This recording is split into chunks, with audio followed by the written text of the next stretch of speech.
And now, tonight's presentation of radio's outstanding theater of thrills, Suspense.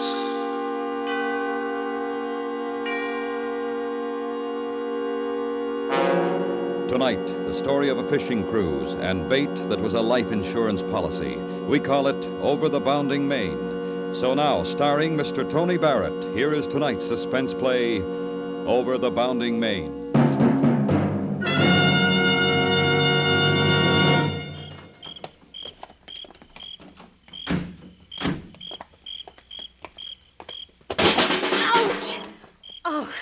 For heaven's sakes, Marty, when are you going to put a light in this garage? I'm sorry, honey, I forgot. Oh, you forgot. You forgot. Too bad you can't forget to wake up some morning. Now, look, just because you had a couple too many drinks at the Warrens, you don't have to get nasty. I had too many. Are you kidding? I watched you. Don't think I didn't. Oh, come on. Let's go in, huh? I've got to be downtown early. For what? So you can make enough to buy a house at Catalina like the Warrens? Get a new car, there's a little thing called money, but you wouldn't know. You've got to find the right job. Look, are we going over that again? Yes, we're going over that again. I'm ashamed when I go out. Did you see what she was wearing? Will you keep your voice down? The neighbors... You say that again and I'll kill you. You'll be sorry in the morning. I'll be sorry, all right. Sorry like every other morning. Because you'll be here.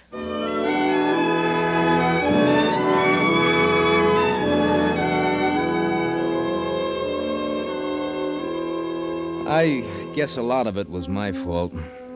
I wanted the right kind of a job. It was hard to find. Ever since Claire had got rid of Lou Barris, her ex, we've been living pretty close, and Claire just wasn't used to it. The Warrens made it worse. They were well-heeled, and I was supposed to keep up with the Warrens. I knew I could never do it. Maybe Claire knew, too. Claire had got the invitation for us to go with the Warrens to Catalina. So now we were driving down 22nd Street and San Pedro to the landing. It was nearly 3 in the morning and very dark. There was a light fog drifting in the harbor.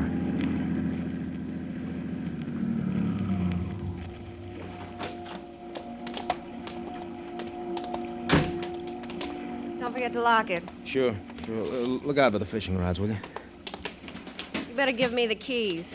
You're so careless. I won't lose them. I know you, all that junk in your pockets. You'll lose them. Don't worry. I will. Why don't you let me hang on to them? We'll be in a nice mess if you... All right. Here, take them. Thank you, dear. I guess we were the first ones here. I don't see Bob's car. Oh, I forgot to tell you. We're meeting them at the Isthmus. On the island? Yes. They've been there all week. You didn't say anything about it. I thought we... Well, for Pete's sake, what difference does it make? If you're worrying about chartering a boat to get us there, you can stop. It's all arranged. Bob's paying for it. They know you're broke. Sure. You blabbed that to everyone. I was a great guy when I had it, huh? Well, you lost it, so let's not talk, shall we? That's okay with me. That must be the boat down there. The Pelican, that the name? I think so. Yes, that's it. Watch your step, huh? Why the devil you wear shoes like that on a fishing trip? Because they're all I have. Hello? Anyone aboard? 1 minute, senor. Senor Evans? Yeah, that's right. Come aboard, sir. If I may help the lady. Thanks. Oh, you can sure tell this is a fishing boat. You, captain on this stuff? Oh, no, sir. I'm Ignacio. Deckhand. I help run the engine. Thought you looked a little young. Where is he? He went ashore for a minute, senor. Well, I'm ready anytime he is. Here, Sonny, take my stuff below. Si, senora. Right away. Smart-looking kid, huh? Oh, gosh. I'm sleepy.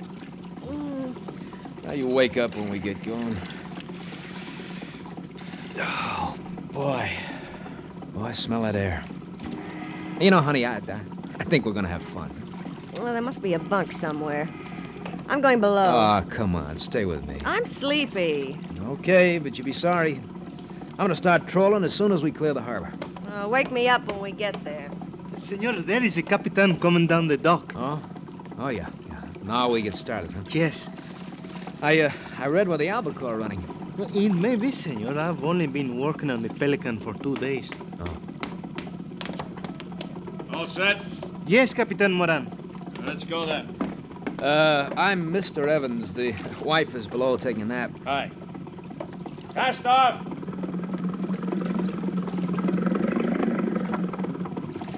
All clear.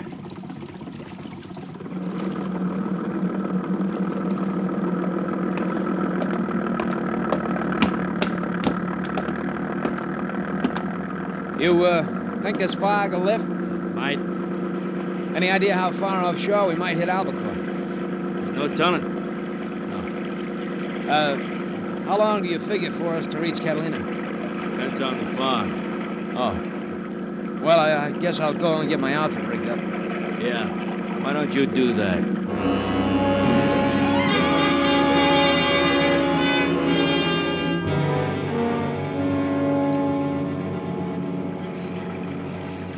You sure that feather's the best lure for him? Oh, I've got many albacore with it, senor. If they're hungry, they'll take it. But this time of night, you'll probably only get shark. Well... Hey, stop the boat. Strike, senor. Let him take it. Give him line. Ha! Give it to him. He's got it. Count 5, senor. Slow. Slow. Now, senor. Strike him. A good one, senor. Hey, I'll say. Hey, stop the boat, will you? What's the matter with him? I'm going to lose my line. I can't hold him. Brace yourself against the rail, senor. Look, go tell that fool to stop the boat, will you? Yes, Capitan. Strike. Senor, look out. The rail. Are you hurt, senor? No.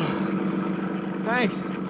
You had to push me. I had gone over. I cannot understand the rail breaking. What the devil was Moran trying to do? We could have been killed. You tell him to stop, he speeds up. Perhaps he did not hear. Yeah, well, I want a few words with that joker. Hey, you. You know, I almost went under the drink. The rail at the stern broke. Oh, that's too bad. I'll have to get it fixed. Yeah. What the devil were you trying to do? The kid yelled for you to stop. Sorry. I thought he wanted me to put about. Thought you'd lost your tackle. I darn near lost my skin. Ignacio hadn't been so quick on his feet. Sorry.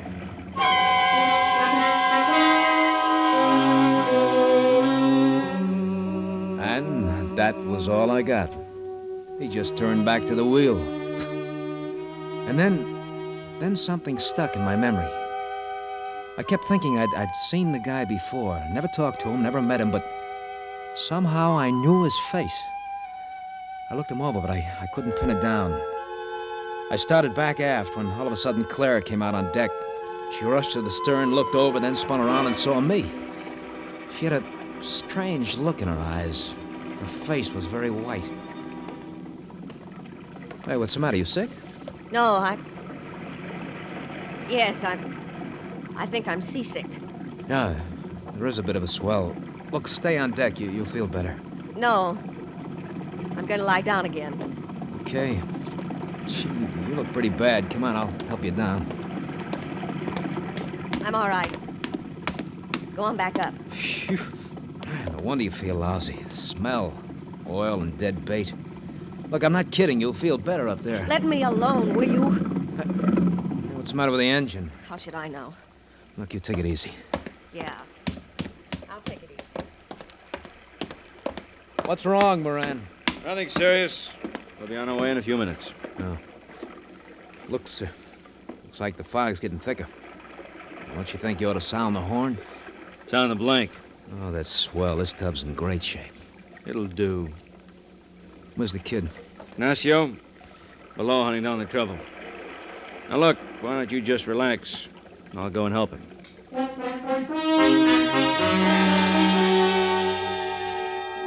It was a fine way to relax. Drifting in the Catalina Channel with no motor, no foghorn, and you couldn't see more than 20 feet out.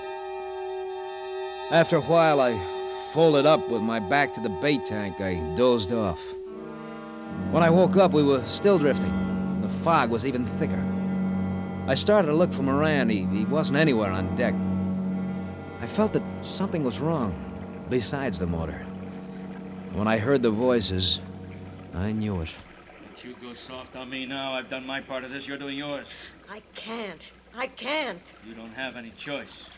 I can't stall him with the bum motor gag much longer. Oh, please. I don't get it. Come crawling to me with this big idea. Why get squeamish? He's worth a lot more dead than alive. 20 grand, isn't it? I just can't do it. Listen, baby, there's a lot of dough invested in this guy.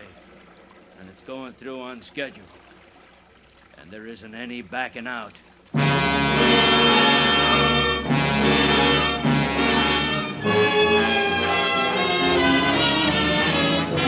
You are listening to Over the Bounding Main, tonight's presentation in radio's outstanding theater of thrills, Suspense.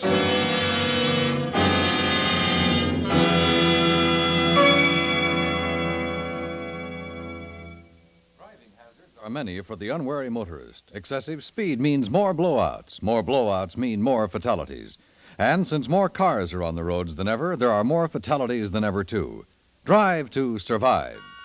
And now we bring back to our Hollywood soundstage Mr. Tony Barrett, starring in tonight's production of Over the Bounding Main, a tale well calculated to keep you in suspense. I don't think I was scared. Not at first, that is. You can only take in so much, and then something in your mind shuts it off. This fishing trip, it was Claire's idea. And the only thing she planned on hooking was a $20,000 policy on the life of Martin Evans. I moved away and toward the stern. I needed help now. Maybe there was somebody I could count on. The young deckhand, Ignacio. I found him all right, sprawled on his face in the bow, lying over the anchor. Kid, come on. Ignacio. Hey. Wake up. He smelled like a distillery. I shook him, slapped him as hard as I dared, but he went right on sleeping. Captain Moran had taken good care of the only friend I had. With the Mickeys poured into him, he'd be lucky if he ever woke up. And now I was good and scared. Moran would be coming up on deck. But then I remembered. The gaff. A hole with a razor-sharp hook at the end. I moved to the stern quietly, feeling with my feet because I couldn't see now. And then I tripped over something, fell to the deck. It was the gaff. I grabbed it, got up. Evans! Evans! Hey, Evans! I know you're here. Evans! Evans! Can you hear me? I heard him all right. I wondered how I was to die. I had a picture of knives, guns, axes, ropes. Suddenly, something clicked into place. Rope. There was a coil of heavy rope on the forward deck. A coil of heavy rope on the forward deck. All right, Evans. You can't get very far. Getting tired?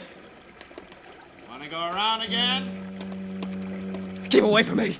After all, is it my fault if a new deckhand I hire gets crazy drunk and shoots up the ship? He'll tell.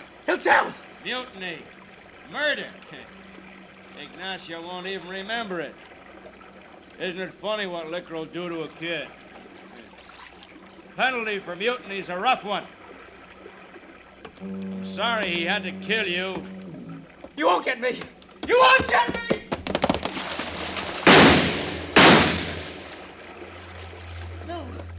Lou, is he? He decided to swim for it. Well, that saved a lot of trouble.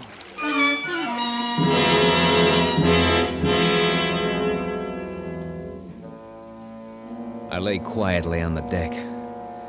If Moran should notice the missing coil of rope, it wouldn't take him long to figure out exactly what made that splash in the water. He couldn't see any better than I could. But as soon as it got light, there I'd be. Right out in the open without a prayer. The only thing I gained was a few hours at the most, so I huddled against the rail and I hung onto that fishing gaff, waiting. Then I heard Claire and Moran coming out on deck. I guess that's the best way. Can't miss if you don't loss it up. Those cops are smart. One little angle where our stories don't match it. Well, you just keep your head. Don't worry about me. All right, this is important. Now, once more. Not again. Once more! Who heard the shot? I did. And? I rushed on deck to see Ignacio struggling with Marty. Ignacio had a gun. Ignacio had a gun. He and Marty fought, and they hit the side. Marty went overboard. And our engine's dead. He just disappeared in the darkness. Right? Can't we start back? I gotta change some parts first, make it look like the engine really was out. You see? Every little angle counts. Well, I wish it was over. And for Pete's sake, remember my name is Moran. Now, you never saw me until you got on board the Pelican. There's no way they can check. I don't even have the locket anymore. Good. I'm going to fix the engine. As soon as it gets light, we'll head back to port. The locket. I'd forgotten all about Claire's locket, but when she mentioned it, the last chunk of the puzzle dropped into the slot. And I wondered why I hadn't thought of it before. The little locket, heart-shaped, with Claire's picture on one side and Lou Barris's on the other. The one she wanted to keep for sentiment's sake. Her first husband, Lou Barris, the guy I remembered from the picture, Captain Moran, that's who he was. It all figured. Lou scores a triple play, gets his wife back with 20 grand in a purse, and pays off Martin Evans with a one-way trip to the bottom of the ocean. Then I thought of the dinghy. She was swinging from the stern about 25 feet off. It was a chance if I could get to it. I could hear Lou working on the engine. He'd done a good job when he made it quit. I only hoped it would take him a little longer to repair it. I got up, started back. The water was almost oily, and the boat laced up and down. Somehow in the dark, I found the dinghy line. Was about to pull on it when I saw Claire come on deck. I didn't move as she came toward me. Come on, if you make a sound, I'll hook this gaff right through your throat. Marty. Yeah, I returned from the dead, and I haven't anything to lose. Pull on this rope. But I... Pull on it. You and me are getting into the dinghy. All right. You had it all figured out, didn't you?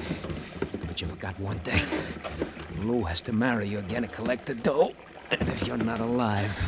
Marty, please. I'm sorry. I am. Give me that rope. Don't you move. I've been wrong. I know it. Yeah, sure. I'm glad you're all right. I've been wrong about us. Don't worry. I won't kill you unless I have to. From my new insurance policy. Now, get over into the boat. I can't. Sure, it's little. And the ocean's big, but we're going just the same. Claire! Not a sound. Get in. Claire! She's ready to go.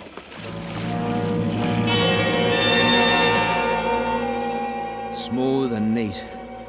As long as I had a gaff at Claire's neck, Lou couldn't do a thing. His one bullet would cost him Claire $20,000, maybe his life. We drifted off a bit. I reached for the oars, but there weren't any. There weren't any oars. When I looked up, I saw Moran standing in the stern of the Pelican. Evans! I can see you! There aren't any oars, are there? That's right. If you try to shoot me and Claire's are gone too, I got the gaff. Claire! I'm gonna put him out. Don't worry. Why don't you answer him, honey? Don't you understand? I'm sorry. I don't want you to die. I want to be with you. I was wrong. You bet you were wrong. We're gonna find out. We're gonna paddle with our hands. If we can lose him in the fog, we'll be all right. Just remember this. If he finds me, it's too bad for you. Now paddle. Get over on the side. Look out, she's tipping. Look out! You lost it. The gaff. Yeah, I lost it. It doesn't matter. Now maybe you'll believe me. I want to help you get away from him. Believe you? If he finds us, as soon as I see the boat, I'm going to knock you out and throw you overboard. That's how I believe you. Now paddle. Claire! Claire! Evans, don't be a fool! Just drift out to sea! Once the water jumps up, you haven't got a chance! Stop paddling. Be quiet. Listen to me. Please. I love you. I'm on your side. I won't let him hurt you. Shut up. Evans!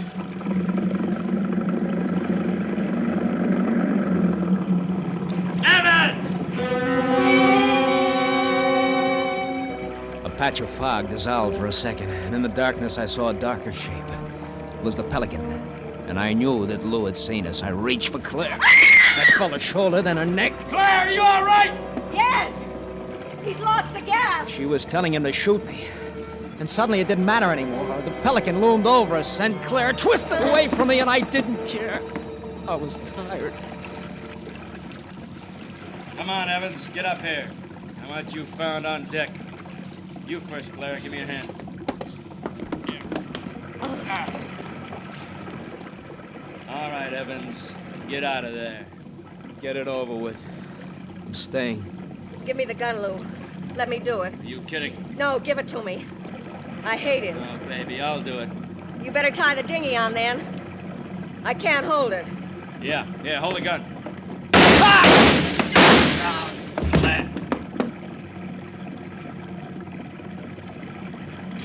Give me the rope, Marty. I don't want you to drift away now.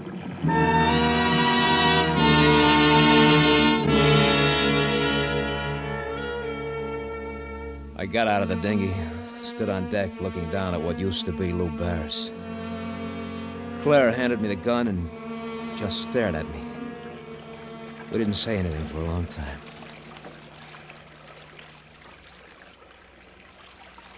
Fog's lifting. Yes. It's getting lighter. Guess the sun will be breaking through soon. Do you believe what I told you before? Yeah. Yeah, I believe you now. I'll try to make it up to you. Sure. Well, you better get going. We going back to San Pedro? Yeah. Guess I can figure out how this thing runs. Marty, what about me? Well, I gotta tell the police. Oh, Maybe it won't be too tough. I don't know. it's all right. It's better. Marty, Yeah. do you still care? I mean... I was gonna kill you back there, and I didn't. You figure it out.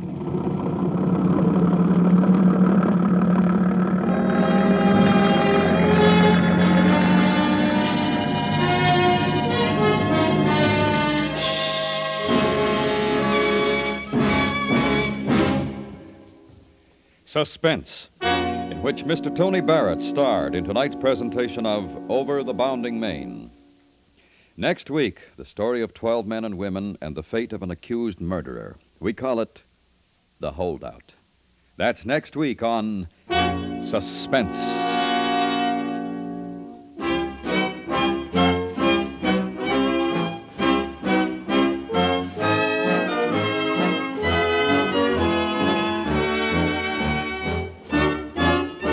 Suspense is produced and directed by Anthony Ellis. Tonight's script was written by Jimmy Barnett and Gloria Elmoy. The music was composed by René Garrigan and conducted by Lutz Luskin. Featured in the cast were Charlotte Lawrence, Dawn Diamond, and Jack Crucian.